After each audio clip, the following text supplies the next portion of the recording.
This is Tony Chimmel, and I'd like to introduce the hosts of the Game Marks podcast, George Feis and Johnny Clash.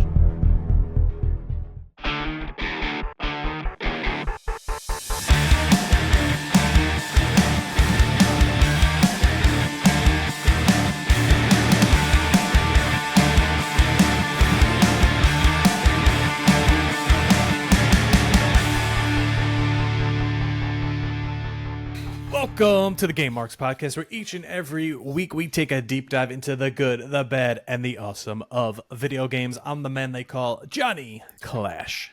And I am George Feis, and today we are playing Mario Kart 64. Very excited for this one. We also discuss our favorite Super Mario games and our preference over 2D or 3D. You were trying so hard to say Mario, and please subscribe and leave a 5-star review for this podcast on Apple Podcasts and Spotify, and follow us on all forms of social media at GameMarksPod. Don't forget you can get this episode early and ad-free at patreon.com/podexchange, along with the show notes, Discord access, live recordings, giveaways, and more from us and our friends at Going Postal and State of Affairs. And let's just do this right off the bat. Everybody, give some love to Captain Joe Shoes, who just had some procedures done. Sitting in a hospital bed right now. He is A-OK. He gave us the thumbs up with a little smile, but we want to give him all the love. So go tell him he's handsome or something. Speedy recovery, Shoes. We love you. But John, let's talk about a wrestling RPG game that you actually liked. Let's talk about WrestleQuest, a little follow-up from last week. How you feeling a week out? Everybody gets one. Right, Peter?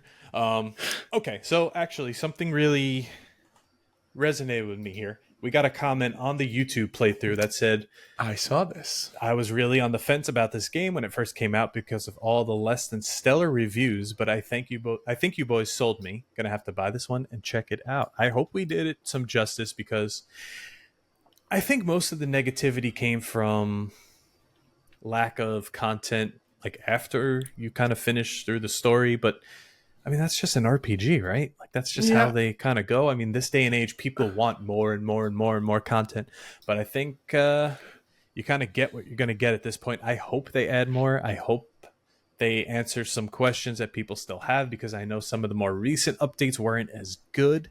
But yeah, I did have fun with it. I have thought about it since, popping it in and playing it on Steam. I do have some streams coming up, so maybe one of them might be that. You never know. If I could, if Fortnite pisses me off that much, which I did rage quit a stream yesterday, so maybe in the future I'll be playing some WrestleQuest. Who knows? And just to throw this out there, if someone did want to watch you on Twitch, where would they go? At Johnny Clash TTV. Very easy to find. Just in case you feel like you want to watch John play some games, sometimes I hop in there, but he's got a ton of friends. George lurks, and I find him in the the list. Like in the last couple of weeks, we've played some Fortnites together. We've done some drops, so yeah, you never know who's going to show up. Mm-hmm. But let's talk about two things here, John. We've got two demo videos that were posted on social. We're going to lead with Virtual Basement. What'd you think? All right. So we finally see some gameplay of the wrestling code. It's obviously pre-alpha. It's not anywhere near complete. At first, we're very impressed with what we see. Like, it looks cool. See, the entrances reminded me of like All-Star Pro Wrestling, and somewhere in that realm, like a Japanese game, which I guess is cool. They have that like cinematic feel to it. There's still, I think, something just missing in there, but that's besides the point. There's a little like Uncanny Valley kind of experience happening. I don't know if it's maybe just it's one of those things that they'll fix closer to release of the game. I hope, and I'm sure they will, and we still don't know when that is, so that could be 2 years from now, which is crazy. We celebrated our 5-year anniversary 2 weeks ago, last week, whenever it was, and this game was announced only shortly after we started the podcast, so we're really tracking it from beginning to end here. So yeah, hopefully in the near future we get an update on when it releases. We'll see some more, but the video was interesting. I think this is one of those cases where they showed a little bit too much, where they showed stuff that was not complete, that is going to get ridiculed for the way it looks, but we obviously know that this is not the finished product. Like, we saw Broski in there. Yeah. We saw DDP. We saw a bunch of others in Kurt there. Angle. The models look really good. But the game I would say itself right now is still very clunky, and I'm sure that's going to get fixed. At least we could hope so. It feels that's the nicest like I've ever been to this game. It looks very similar to, like, graphically, like, quality-wise, something along the lines of a WWE game. It fits within that realm. Is it current gen WWE games? I'm not sure. It was a video posted on social media. The internet, can lower the quality of videos when they're posted. So I'm not going to fully judge the graphics until I have it in hand, because I do know that, even with our stuff, you stream things online, you post things on social media, they compress it and it messes with the video quality to a certain extent. So, but it just clicked what it reminded me of. It wasn't bad. It just clicked that it reminds me of a game that is not very good, and I don't mean it in a bad way. But WrestleMania graphically, it kind of reminds me of WrestleMania 21. Mixed with Pro Wrestling X, mixed with All-Star Pro Wrestling. Yeah, but but let's be devil's advocate here. Graphically, WrestleMania 21 was nice. No, I say that's not the problem with those games. Right. Actually, with all of the games that you mentioned, like, no, I'm just saying, like, that's what it reminds me of. Oh, no. I'm just saying, like, you said that, you don't want to have it be where it looks like, or it sounds like you're saying something bad. The main flaw with those games are not the graphics. It was the gameplay. So if the game looks like how it seems as a finished product and it controls just as good as it looks, I think that we're going to have a pretty good game. I am optimistic about what the future for the Wrestling Code has to hold. And, we were talking about before we hit the record button today, we know a lot of people that are going to be in it. Obviously, we already mentioned Broski will be in it. And we know a couple other people who will be in that game as well. So it'll be a nice experience to play as some friends in a wrestling game as well. And I'm excited. Well, I'm actually going to reach out to one of those friends right now and see if they've gotten updates on, like, their character model or anything. Oh, that could be fun. I was saying, it looks like they showed us a little too much. And my issue that I hope they don't have is they're putting a lot of time into this game. It's been 5 years almost that they've been working on it. It looks great. When we get the product in hand, I hope it plays great. How are they going to support that? Are there going to be new wrestlers coming in? Are they going to have those wrestlers now do motion capture? They're going to have to build the model then. Are they going to be 2-3 years behind then? Are they going to keep building this? I know it's a passion project, which sometimes that's what happens with those. I just want to know how that's going to be handled, because at this point, when it's this big of a deal, when you have Kurt Angle, when you have, like, all these big stars in it, it's no longer a passion project. No, this is a much larger scale of a game now. Right. Has the Wrestling Code showed you what your model looks like recently? Is it still the old look you had? Question mark. Let's see if we got an answer there. I'm not going to say who I'm talking to, but would be nice to get a little update there. But let's talk about a game that is blowing everybody away, including our community. Everybody's looking forward to it. I think the whole nostalgia behind No Mercy and that old school mentality kind of blew over a little bit to where it's not as saturated as it once was. Fight Forever's kind of on the outs, but Ultra Pro Wrestling is going to come in at such a convenient time. Strike while the iron's hot. They're going to be the only ones in that water, I think, at the time.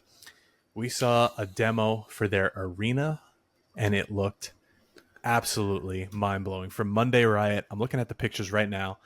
The detail in this, it looks just like Monday Night Raw at Hammerstein Ballroom. They got the neon lights, drop kick on drugs with, like, the little Ninja Turtle looking font. The Riot logo looks beautiful. This is so cool. The little announce table with the CRT TVs in there. I love this. There's, it's the same thing that we were kind of just talking about. Did you see the ISO Pro logo they made? Insocure. Yes. I'm going to retweet this just so you guys can find it easily on our page. It's those little details that are what, we talked about it a lot with WrestleQuest last week. It's the little details that people who are really into wrestling are going to see these little details, and they're going to know what this is trying to recreate to a certain extent. It's not an exact replica, but boy, is it close. And it does service as a functioning arena in the sense of it looks great, and people are going to probably enjoy, all of the matches that take place here, especially if you can do stuff like in the stands or on the balcony. Like that'll just be other elements that you haven't really been able to do in matches or in wrestling games previously. But right, there's never been a wrestling game where you could fight on a balcony, like fight through the stands onto a balcony. Let's bring it up again. That's a scaffolding. Yeah, you're right. Yeah, I don't think so. I think you're right. That would be nuts. But for the wrestling fan that is a little more in the know of things, the little nuanced references will go over well. And it's the same thing we were talking about with WrestleQuest. I think it's going to go over. I think it's going to have something for everybody. We also saw YouTuber Strizer from the Ultra Pro Wrestling page went through the event and arena maker. And that was pretty cool. So we got to see what it's going to take to build your own event, build your own arena. I thought it was going to be something along the lines of like ECW Hardcore Revolution, but it's a little bit more in depth. It's kind of Fire Pro-ish, which is a good thing. So that should be fun. I'm excited for Ultra Pro Wrestling. Hey, I'm a little bit excited now for the Wrestling Code, I got to say. So let's see what happens here. I'm glad. Now, I have a question. Hello. They've made announcements over the course of the last 4 or 5 years of the talent that they've signed. They recently posted that, they're honored to have Canyon and Mortis in the game. Is Saturn a part of that? I don't remember. Because, boy, I could tell you what the first match we're going to play is. Yeah, Perry Saturn is in the Wrestling Code. Oh, that's great. Yeah. Oh, yeah, look at this. Yeah, we're going to get a figure, too. I just feel it. I feel it. We need a figure. Like a Saturn figure? We need a Saturn figure. I'm all about it. Yeah. But, George, we branched out. We're no longer just wrestling video games. And today, we're about to cover Mario Kart 64. Are you ready? Are you taking the deep dive? Are you putting those goggles on? I'm putting them on right here. See this? Those are my goggles. Okay. And I'm ready to take the plunge.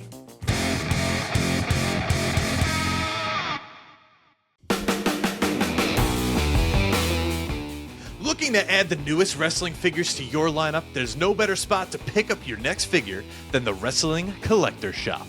Started by collectors for collectors around the globe, Wrestling Collector Shop has been serving the fans the latest and greatest in wrestling action figures since 2002. So the next time you're looking for the newest wrestling collectible to add to your collection, make sure to go to WrestlingCollectorShop.com and use code GameMarks to save yourself 10% on your order. That's 10% off your order with code GameMarks at WrestlingCollectorShop.com.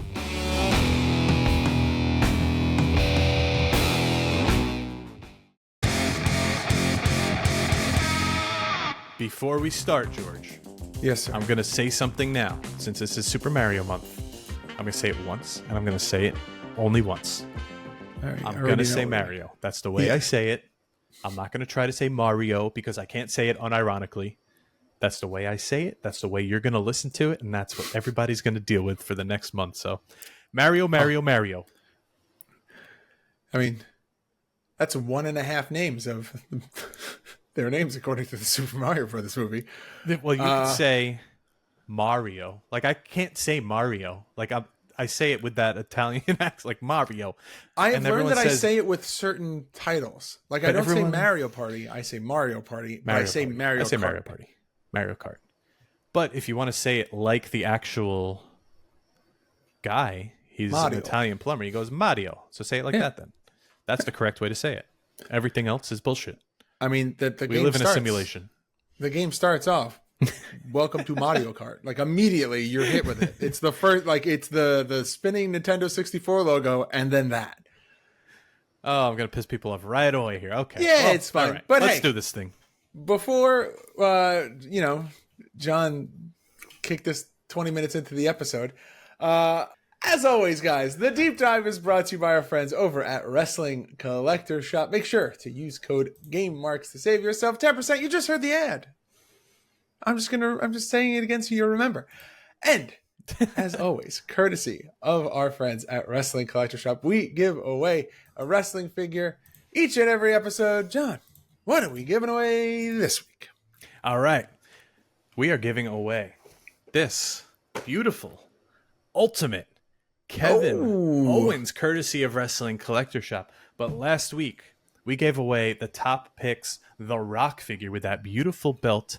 And the winner of that is Manny Manharis with the review on WWE 2K14. Now listen, if you go through Spotify, you could leave a review on a specific episode. That counts. And he said, WWE 2K14 is one of my favorite games. Great episode, 5 out of 5. And I got my copy autographed from Mick Foley. That's cool. How cool is that? And now you're going to really have cool. a Rock figure to go with that Rock and Sock connection. So good job, Hell Manny. yeah, look at that. DM us to claim your prize. All you have to do to win this Kevin Owens is leave us a review on Apple or Spotify and just send us a screenshot. You are entered to win. We will announce it on the next episode. So happy hunting, kids. Congratulations, Manny. But let's do the dive into Mario Kart 64. Here we go. Released February 10th, 1997. Man, that's a long time ago. For the N64, developed and published by Nintendo. Other notable games on the N64 in 97, literally all of them. But specifically, Turok Dinosaur Hunter, Doom 64, GoldenEye 007, Duke Nukem 64, WCW vs. NWO World Tour, Mortal Kombat Mythology Sub-Zero. That is the strangest, weirdest game I've ever played in my entire life to this day. I've never and played Bomberman 64. Oh, I know that cover. Yeah, no, they took Sub-Zero from Mortal Kombat and what if we put him in the world's strangest platformer? Side-scrolling platformer. It's interesting. It introduced some characters that are now like mainstays in the lore of Mortal Kombat, but the game itself, I was obsessed with it at the time, but now looking back, I'm like, why did I like this game so much? But yeah, everything else, Turok, Doom, GoldenEye. Yeah, God, GoldenEye. we get to play GoldenEye on the podcast now. We could play GoldenEye. We could play Nightfire, which I think is better than GoldenEye. Don't kill me. And it's just going to be... All right, look at N64 in 97. It was only up from here. Stacked From every year. 1080 snowboarding to this day, I think, is one of the best games. Maybe the most stacked roster of video games on any console, to be honest. Super Mario 64. He's trying so hard to say Mario. I love it. I could feel the original OG Super Smash Brothers. What else? Oh, we could do a Super Smash Brothers World Tour. I love this. So that's kind of what I want to do, but I want to have a buddy on. I know. We spoke of that, and I agree. And I asked him, and he said he would be down. Just saying, whenever you want. Yeah. So, Super Mario. Get shook. This happens. Super Mario, one of the most beloved series on the NES, on the SNES, and now on the N64. Super Mario Kart. It's a classic racing game. And it's just, how do you describe it? It's just simple, but beautiful, and also very, very difficult. Features and it's all not the even the first one. Love. It's not the first one, no.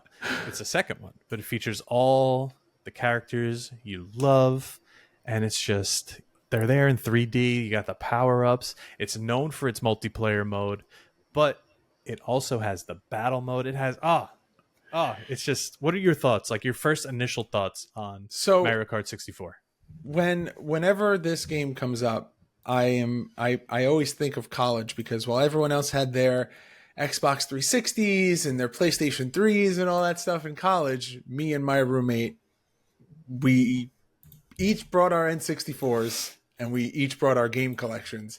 And that was what we played. Like, we would have hour-long tournaments. We would have other people like from the dorm room come, and like it was the system. And when I say that it is in my Rushmore of top, like, it is I'm pretty sure it is the first on my Mount Rushmore of consoles. I just this console holds such a strong place in my heart, and this game specifically, along with Super Mario 64, 1080 snowboarding. It's hard to pick one of the wrestling games. I think the one that I spent the most time playing is probably Revenge. Ooh. But by now, between this podcast and everything that we've done with it, it's definitely No Mercy. But as a kid, it was 100% Revenge. And then, yeah, Mario Kart, Super Smash Brothers, like those were the games we always had in rotation. And they were just easy party games. Like your friends were over. It didn't have to be 2 players. If you had controllers, or if they brought controllers, you were playing up to 4 people racing. It was awesome.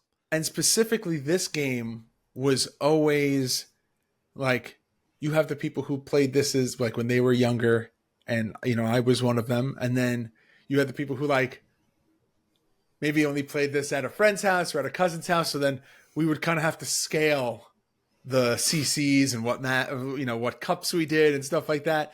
And it was always so, did you ever play this as the drinking game? Yeah, don't drink and drive, or drunk driving, whatever you want to call it. Yep, don't drink and drive. That's what we used to call it. Like, that would be a great episode. That's a Patreon episode. That's a Patreon episode, and a Patreon episode, and we have to do it with Shoes and Swaggle. And we have OMG coming up this week, and just saying, that might be fun. That could be fun. For those who don't know, don't drink and drive, or I've heard it called that. I've heard it called drunk driving, which I don't condone. Don't do it. Drink responsibly. That's right. And also that doesn't make sense for the name, because you're supposed to stop. I've heard both. So the point is, you can't drink and drive at the same time. So you have a beer and you're playing Mario Kart 64 or whatever one you choose. Yeah, it could be anyone. You can't cross the finish line until the beer is done. So I know friends that would chug the beer right away and then go, or you could play a little, drink a little, play a little, drink a little, but you can't cross that finish line until the beer is done. It's a fun party game. We used to play it all the time. It was more like a one round, one and done type deal. We wouldn't really do it too much because it's just chugging beer. Yeah, if you had a lot of people, you can like do like more than one. Like get into a rotation of like, all right, there's enough people. I'm gonna have one. I'll do my one race, and then the next race probably won't be for like a half hour. So then I'll be ready to go again like a half hour. Yeah. But let's talk about the actual game, the real game modes. Is just so nostalgic for so many reasons, and it is one of the first titles that brings together a collection. Obviously, we had mentioned that there is the SNES version, but any game that takes multiple characters from a universe, a gaming universe, and puts them in a racing, sports, anything that's not the normal gameplay style that you're used to is always fun. There's Diddy Kong Racing, there's Crash Team Racing, there's Nicktoons Racing, there's all these other kinds of racing games that they take these characters that from other shows and other games, and they go, okay, here we go. Now they're all going to be in one game, but they're going to be doing something totally different, like Sonic and Mario with the Olympics. It's like, that's a game that exists. What was the Dash one? Where you would switch. Oh, there's Mario Kart Double Dash. Double Dash. So that's was the GameCube. Okay, that was Mario. I couldn't remember if it was Mario, Sonic. I don't know. Yeah. So there's boy, this is going to be bad. There's the SNES one, the N64 one. There's Dash on the GameCube. There's one for the Wii, which is Super Mario Kart Wii. There's one for the DS. Then I do believe that there's one for the Wii U. I did play that one for the DS. My 7-year-old cousin whooped my ass. I believe that there's also one for the Wii U. He also gave me the drifty controller. Oh, the one with stick drift, that's the worst. Oh, it's so bad. And then I genuinely think that if you played the most current one on the Switch, you'd have a lot of fun. That must have been it. It wasn't that long ago. Oh, so then, you played the one on Switch. I think that may be the best one yet, because it's got so many characters. There's more customization with the vehicles. But again, we're talking about the future. We're going to talk about The N64 version that came out in 1997 because look how excited he's getting. It's so adorable. Sets the stage. I love this series. I genuinely think that this is like a fantastic series. But man, well, let's get into it. Let's talk about the game modes here. So when you start up, you have a couple options. You could do a Grand Prix mode, which has 1 or 2 players participate. You do 4 different 3-lap races on a different course, and there's 4 selectable cups. We have those down below. We'll read them in a little bit. You have a time trial where you could go as a single player, and your objective is to just do the 3 laps in the shortest amount of time, and that's a good practice. I definitely need it. If you watch our playthrough, you could see that I should have done that a couple times beforehand, maybe a full day. I don't know. You have versus mode, which is 2 to 4 players competing in single races on the track. There's no computer players in this, so it's literally just you and your opponent. We could have probably also done this, but then you would have lapped me a couple times. I don't know. Then there's battle mode, also 2 to 4 players, and it's last man standing, and it just has different little, I think, what is it? Like kind of like mini game ish. Like the balloons attached, and you gotta knock the balloons off. It's just it's just knock the balloons. One of my favorites. That was a staple in the circle of friends that played this. They were the people who loved to do the races, and then there were the people who only loved to do battle mode. Because it was like Mario Party, but you didn't have to do like the BS in between. Oh yeah, I can't wait to play Mario Party on here. Oh, that's going to be a hard one to pick from. But let's break down the cups that you mentioned. You've got the Mushroom Cup that has Luigi's Raceway, Moo Moo Farms, Koopa Troopa Beach, and Calamari Desert. You have the Flower Calamad. Cup. That's how Mario would say it. Calamad. Dylan is on record on a podcast. I don't know which one it was. That that makes his skin crawl. So somewhere he just got like a chill up his spine. There was one time we went out with this kid who was like really drunk. I didn't even know him. It was like a friend of a friend. And we were at this bar that had like a late night menu. And all I remember is him like on the table. And I'm like, who the fuck is this kid? And he's just going, I want galamad. Give me the galamad. And we had to order him a tray of like fried calamari.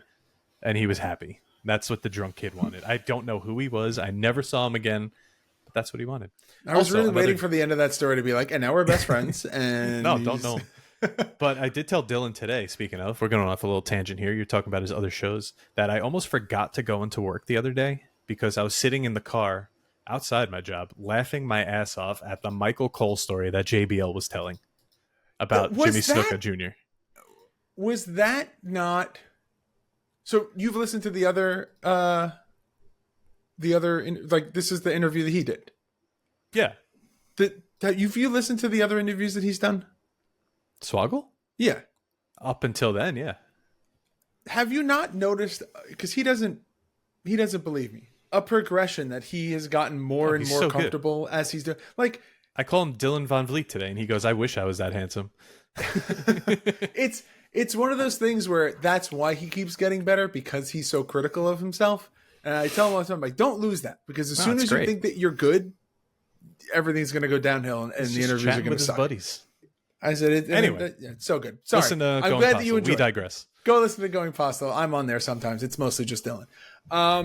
The Flower Cup is Toad's Turnpike, Frappe Snowland, Choco Mountain, and Mario Raceway. The Star Cup is Wario Stadium, Sherbert Land, Royal Raceway, and Bowser's Castle. And the Special Cup, probably the one that most people our age played. You've got DK's Jungle Parkway, Yoshi's Valley, Banshee Boardwalk, and the most iconic level in any single Mario Kart game, Rainbow Road. What did Ernie say when Bert wanted to get ice cream? Sure, Bert. But the controls for this game, it's such a... I have my N64 controller right here. It's such an intuitive, like, driving scheme. Like, A to go, Z to fire your weapon. You use the analog stick to drive. If you're drifting, that's L and R. The C buttons are your cameras. Like, the way that it's laid out on the controller is... It's just... They made the right choice. You don't need much for a racing game. but they laid it out in a way where you can hold it. You don't need the left half of the controller at all. Yeah. So they laid it out where you are comfortable, you're moving, you're literally like stacked on top of your own hands, and it works out to be great. They modeled it after controlling like an RC car, which I get because it's a third-person view. Yep. And you're staring at your screen, literally controlling it. It feels good.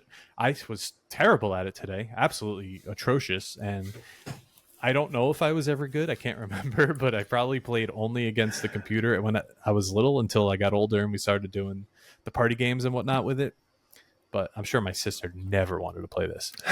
But I also think, if I think back far enough, that this was the game we got with the console.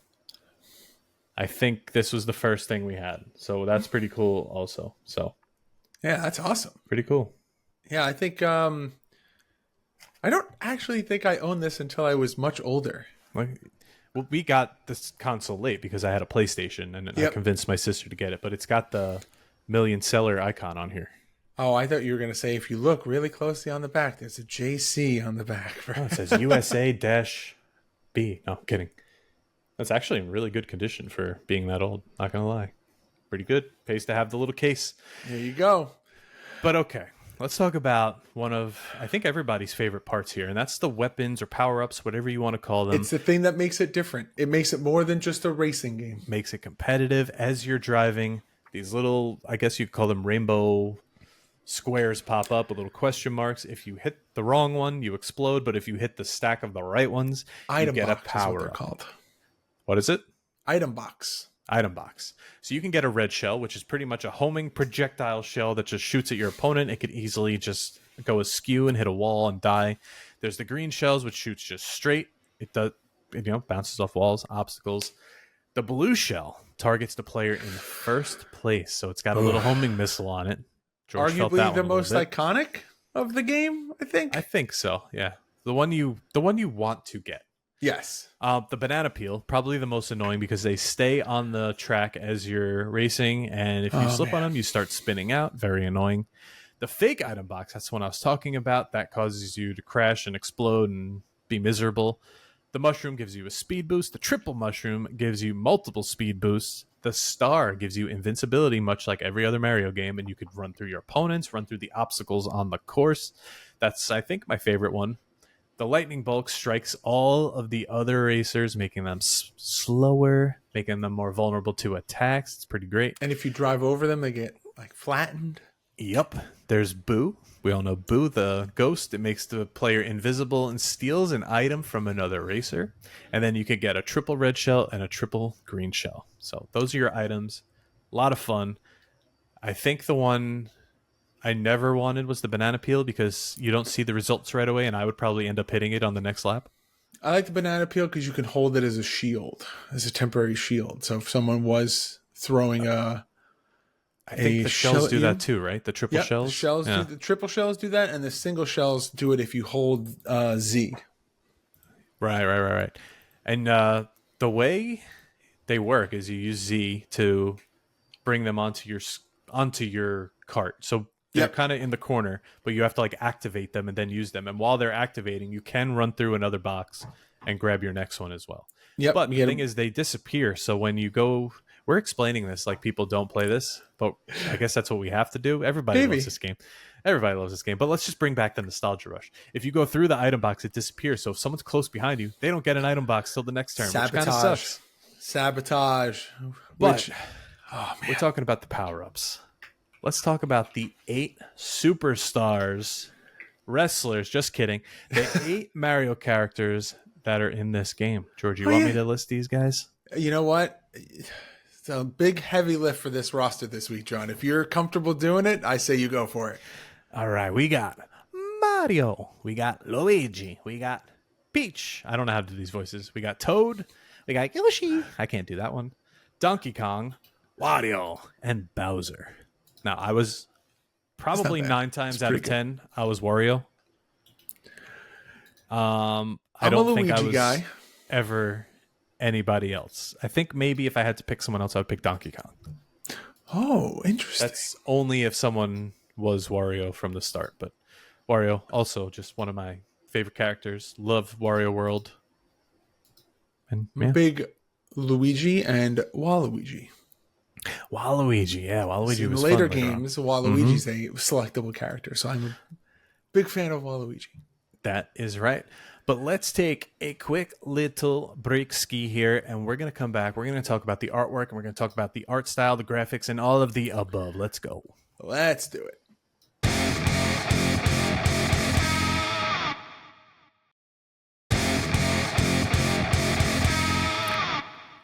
All right. So I have the cartridge here. I think the one thing I regret with all of these games is getting rid of the box. And that was kind of the bad part about it being a cartridge and not a jewel case with a CD. Yeah. Yep. You couldn't replace them. You couldn't keep them really nice. I do have this nice. I'm just going to take it out and show you. I don't know if I've ever actually showed you this. A lot of the times you have to say this to me, John. I don't ever want you to say that to me again. Come here, George. Let me show you something. Do you have one of these? No, but that is. Look at that. Oh, that's so cool, though.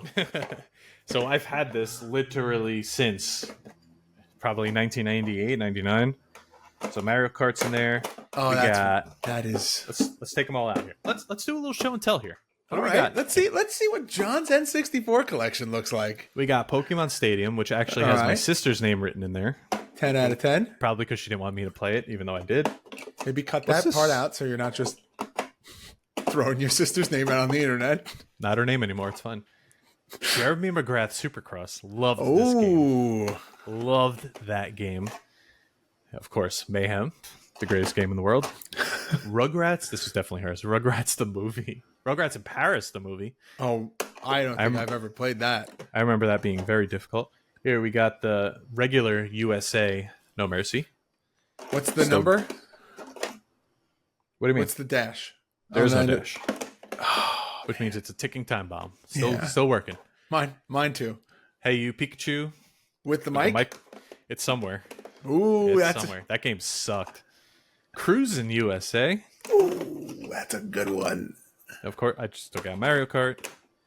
Mario Party 2.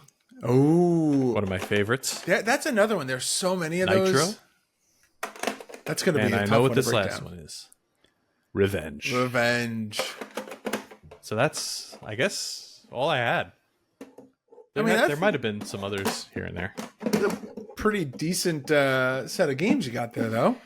The thing is, this was technically hers, and I was the PlayStation. So if there was an option to have a game, I would pick the PlayStation one because that was in my room. This was in her room. I didn't want to be in there all the time. That makes sense. Yeah. But, you brought up you wish you kept the box. They had little cases for them. Let's talk about this cover art here because, man, there is nothing more nostalgic to me than the only for N64 logo. The N64 logo itself is just so super iconic, but to see this box art in front of us in the show notes, which you can also be taking a look at if you joined our Patreon, patreon.com/podexchange. Man, it's just one of those covers. When you think about it, you just know that that's what it is. Absolutely. There's no question about it. And I feel like we've said it a bunch of times, but I feel like that's the sign of a good game is if the cover clearly depicts the kind of game that you're going to be playing, leaves no guesswork. It's doing a good job. You're managing and setting expectations from the get-go. Before you even open that the plastic wrap on the box, you're already like, all right, this looks like it'll be a fun game. Yeah, I'm looking at the back here. We got some screenshots here, but then it says 3, 2, 1, go. The signal light changes, and you drop the pedal to the metal. Take on up to 3 friends in the split screen versus game, which, by the way, split screen on this, horrible, because you were on that little TV back in the day. We were never allowed to use the good TV for this. You ever see when people would tape the cardboard? Yeah. So you couldn't, yeah. Imagine 4 friends, horrible. Oh. Tell your friends to bring it on in a highly competitive battle mode. Advanced features allow you to race with your ghost. That's right. I remember that. That was the time trial, right? Yep.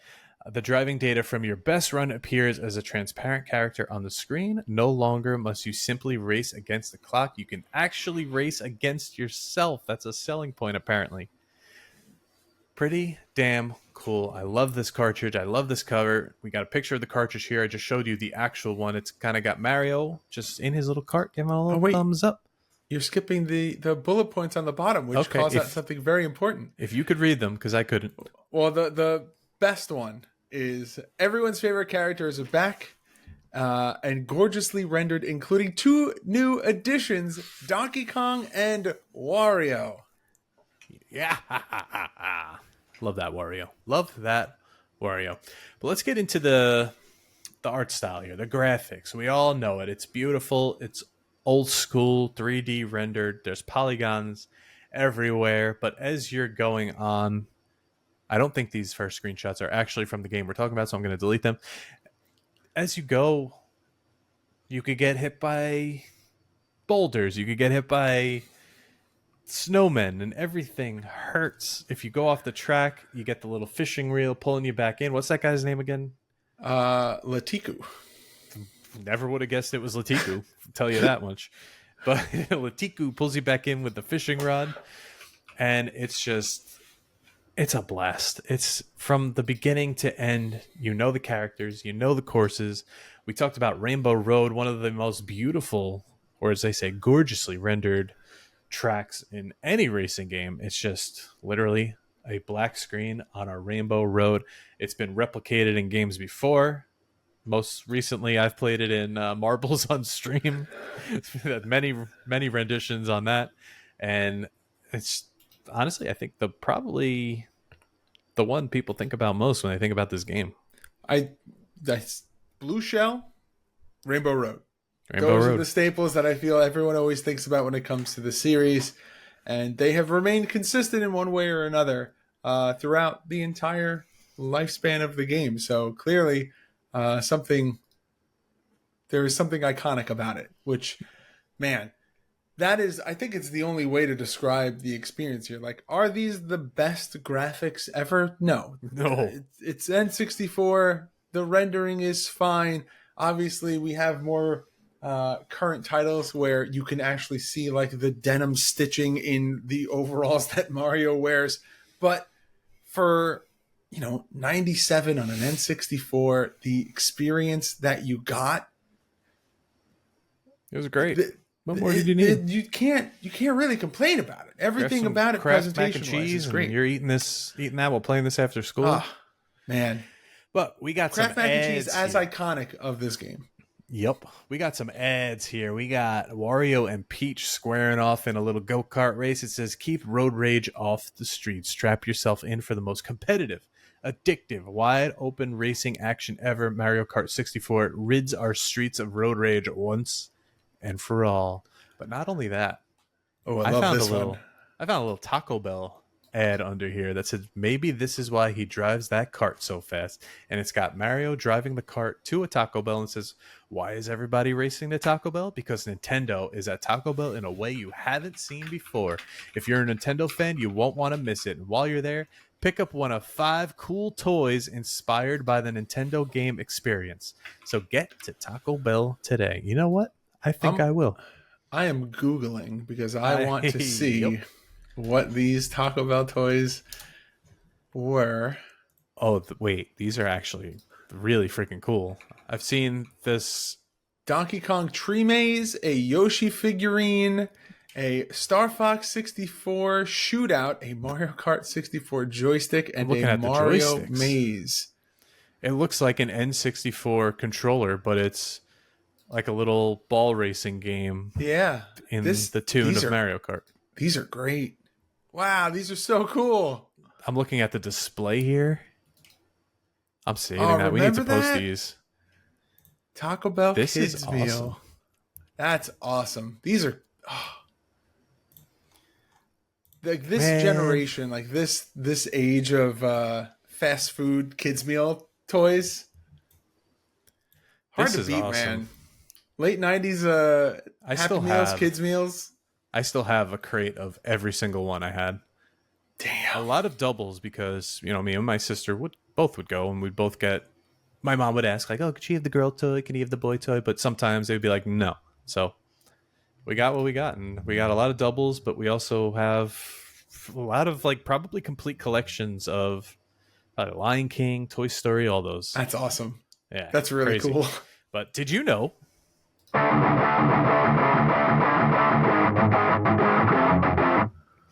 Did you know Mario Kart 64 was released as a downloadable virtual console game on the Wii in January of 2007? Did you know if you complete all the tracks in 150cc mode, the game opens up new tracks? The new tracks are reverses of the original set, also now known as mirror mode. Did you know on eBay this game goes for around $30 cartridge only, $50 complete, and a 9.6 A+ factory sealed WATA graded game? Walking around money. $59,999. So if you got 60 grand laying around and you want a Super Mario game, You think that's got free shipping? Fucking better. A 9.6 A+ factory sealed. Not even a 10. Not even a 10. I guess that's the closest you can get. There were a few of them on there. It's got to be the highest one. I'm sure there's a 10 out there somewhere. Wow. But speaking of ratings, are you ready to sit back, relax, and enjoy some R&R, some ratings and reviews? I have a feeling there's going to be a lot this week. There's a lot. And they're all pretty damn good. There's one I'm looking at right now that I'm going to probably have something to say about. Metacritic overall, an 83 out of 100. All Game gives it a 4 out of 5 stars. Computer and Videos gives it a 4 out of 5. Edge gives it an 8 out of 10. That's not Adam Copeland. I was just going to say, I didn't know he reviewed video games. 9.25 out of 10. EP Daily with an 8 out of 10. Game Fan, 92 out of 100. Game Revolution with a B-. GameSpot, what the fuck are you smoking, with a 6.4 out of 10. 6.4? Hyper with a 95%. IGN gives the N64 version an 8.1 and later on gives the Wii version a 7.9, so at least that's kind of close. Jux Video gives it a 17 out of 20. N64 Magazine gives it a 91%. Next Generation with a 3 out of 5 stars. That's also a little weak. Nintendo Life gives the Wii version a 9 out of 10 stars. Official Nintendo Magazine, 90%. Video Games, what is that, Denmark or something? Gives it an 85%. We're reading them all here. Cubed 3 gives it a 9 out of 10. And Official Nintendo Magazine with a 98%. Damn. So during the first 3 months of 97, this game was the best-selling console game in the U.S. and it sold 849,000 units. Not surprised. And as you saw on my cartridge, it had the million seller badge on it. So that was pretty cool. But since then, it has sold 9.87 million copies worldwide, making it only the second best-selling game on the N64, right behind Super Mario 64. Did you ever play that? I did not. I don't own that. That is a game. We are not allowed to do that on the podcast until you have played that in full. Super Mario 64. I could make that happen. Unbelievable experience. And it only gets better from there. I've never played Sunshine. Oh, that's what I'm saying. Like it starts at 64, goes to Sunshine. I remember Galaxies, laughing at Sunshine Odyssey. as a kid. What'd you say? I remember laughing at Sunshine as a kid. Like, this is so stupid. Was he cleaning up the world? And then it became like the greatest game. The 3D Mario games are so good. So good. But Super Mario 64 will always hold a special place for me. But keep nudging me. I'll do it. Listen, man. I'm pretty sure we don't need to do this, but it is still the same old podcast, which means that we have this time where we've heard everyone else's reviews, but now we kind of got to give ours. So it's time to rate the game. Time to play the game.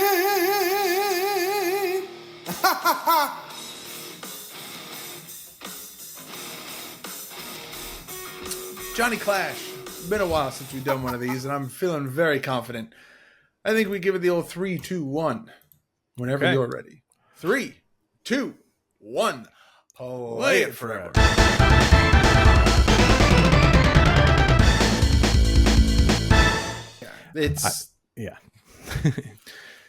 This is one of those games that extends beyond nostalgia goggles. It is nostalgia in the best possible way. It is fun to play alone. It is fun to play with people, and the more people that you add, the more chaotic and fun it gets. 4-person battles, 4-person races.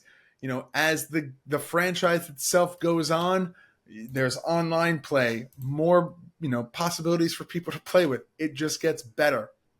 And all of it starts, you know, the first one was very successful. This one, I think, was more successful than the first one on the Super Nintendo. And man, it is just such an iconic game in all the best possible ways. Graphics, tracks, soundtrack, the little noises that all the characters make, the weapons, everything. What say you, John? I said to you this morning when we were like getting ready, I just finished the notes up. I was preparing for tonight's episode. I just said, I'm so hyped and like excited to relive this game, and it didn't disappoint. But this is also one of those, you could put it in the realm of like a GoldenEye or No Mercy. We've played this not even just recently or as a kid or as a teen. We played this throughout our life. This is a game we keep going back to. This is a game we will always go back to. This is a game that one day I will hand my daughter an N64 controller, and hopefully she will whoop my ass because I'm terrible, and it'll be a proud moment. So I cannot wait for all of that to happen. It's a Definitely generational game. That is the perfect way to sum this up. This is a game that has stood the test of time over multiple generations. I agree. I love it. You love it. We love it. I hope everybody else loves it.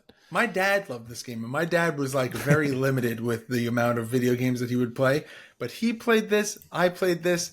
My youngest cousin played this, and now their kids play this because they were such big fans of it. Like, it's Mario Kart 64, man. Mario Kart 64. Unbelievable. That's what we thought of the game. John would love if you let us know any fun stories you have about Mario Kart 64.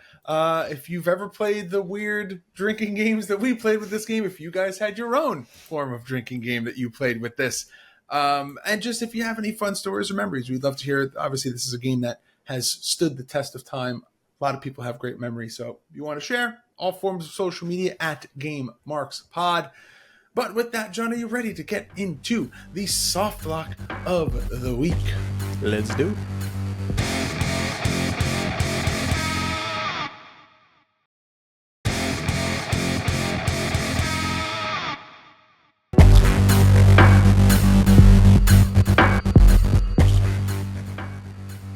All right, the soft lock question is a segment where one of our mega marks from our Patreon gives us a topic to debate, a question to answer. It's a question of the week with a fancy name. This week it comes from our good friend James Batchelder, better known as the Elder Spork, the man behind Best Batch Promotions. And his question is... best bitch from the Best Batch. Yeah, it's very true. His question is, do we prefer 3D Mario releases or 2D Mario releases? So, as much as I want to say the 2D, because I love Super Mario Brothers, I love Super Mario World, I love Yoshi Island, it really stops with those, and I've played more of the 3D ones, and I enjoy those also. So I feel like I have to go with 3D by default. If we're talking just platformers... If we're talking just platformers, I've only played 2D. Yeah, so, yeah. It doesn't say that, though. It just says releases. It's releases. I am a big... But knowing Spork, I have a feeling he's talking about the platformers. Because there are platformers that are 3D, like newer rendered in styles like Super Mario Brothers Wii and Super Mario Brothers Return and Super Mario Maker and Maker 2 and all those. I don't know. Spork, let us know. Do those qualify? George, pick 3D? A damn answer. Sorry. I was just curious now, so I'm asking the question. But I think I'm going to go 2D. I like, for the same reason, it's Super Mario World, Super Mario World 2, Yoshi's Island. All Stars, I think, is great because it's got multiple games packed into one. I'm going 3D. I love Mario Kart. I love Mario Party. And yeah. Did you ever play Super Mario 2? What? Super Mario Brothers 2. Yeah. Mm-hmm. I'll save the little tidbit that most people know, but that is Dylan Postel's favorite Mario game, and I don't crazy. know. I just, of all of the games to pick from, that is his favorite one. It's okay. It's okay. You know, it's not like the greatest thing. I feel like the later games that came right after it were way better. Yoshi Island, one of my favorite games. I think he only played Tuberto, but he just played that part over and over and over. He's crazy. Yoshi Island was one of my favorites, but I hated what Mario looked like on the cover. The crying of that child in that game still haunts me. Like, it's that and do you remember the Sonic underwater music? Like when you're losing air? Like those are the two. Yeah. Like those are the ones that I'm like my heart race. My heart starts racing and I'm like, oh God. Oh God. Yeah. Oh man. Let us know what you prefer. 3D, 2D. Which Mario games do you like? Yeah. But John, would you like to know what we're playing next episode? Because it's not next week. Next episode on the Game Marks podcast. What are we playing? Continuing the Marios. It's a game we just talked about, John. We are playing Super Mario World for the Super Nintendo. It is a game that... Oh, man. Is it my favorite platformer? It might be my favorite one out of that line. I don't know. So we're going to find out. Yoshi Island Super Mario World 2, right? 2, yeah. Right. But it's real tiny above the big Yoshi's Island thing. So it's like Super Mario Brothers World 2. And then like stacked font, Yoshi's Island. So I don't think anyone calls it that. They just call it Yoshi's Island. I believe it. But yeah, cool. Very excited to dive into this game. I know John and I both have fond memories of playing this. And hopefully you do as well when you join us next episode. And as always, you can check out all of the video content that we make for this podcast and all of our little side shows that we do, like GMP24 and all that, over on our YouTube channel, youtube.com/GameMarksPodcast. You can check out our shop over at GameMarksPod.com/shop. We have a Pro Wrestling Tees store. It's ProWrestlingTees.com/GameMarksPod. John and I are talking about some new shirt designs.